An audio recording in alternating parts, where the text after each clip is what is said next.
How to play marbles. There are lots of ways to play this classic marbles game called Ringer. You can learn the simple version in no time.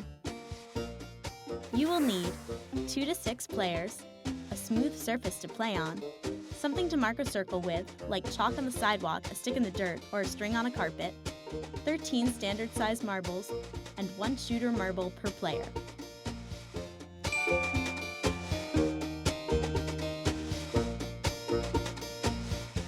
Step 1.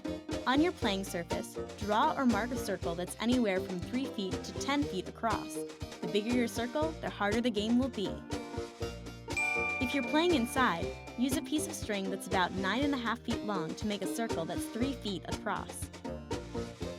Step 2. Draw or mark a line next to the circle so that the circle just touches the middle of the line. Draw another line that mirrors the first line on the other side of the circle. Step 3. Decide who's going first.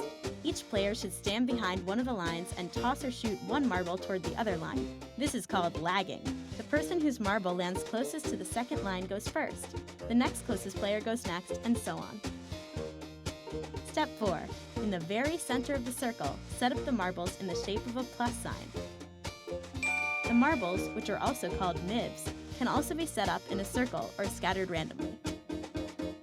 Step 5.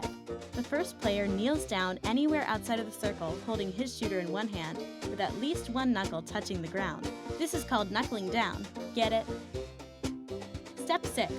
With his thumb, the player flicks his shooter towards the marbles.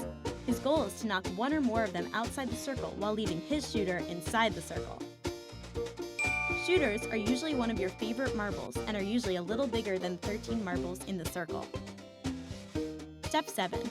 If the first shooter hits a marble outside of the circle, he picks up the marble and keeps it for 1 point. He can now shoot again from the spot where his shooter landed. You can play this game for fun or for keepsies, which means at the end of the game, everyone gets to keep the marbles they knock out. Decide before you start which way you want to play. Step 8. The first shooter's turn continues until he doesn't knock out a marble. Then he has to leave his shooter where it is, and it's the next person's turn. You're more likely to hit your marble target if you look at it and not your hand as you knuckle down and flick your thumb. Step 9. The next player now knuckles down and shoots from anywhere outside the circle. If she knocks out a marble, she picks it up and keeps it. Step 10. A player can also try to knock out another person's shooter. If she does, on that player's next turn, he won't have the advantage of shooting from inside the circle, closer to the marbles. He'll have to shoot from a spot outside the circle. Step 11.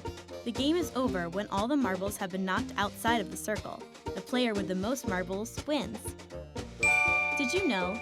Every summer, kids from across the U.S. compete for prizes and scholarships at the 4-day National Marbles Tournament, first held in 1922.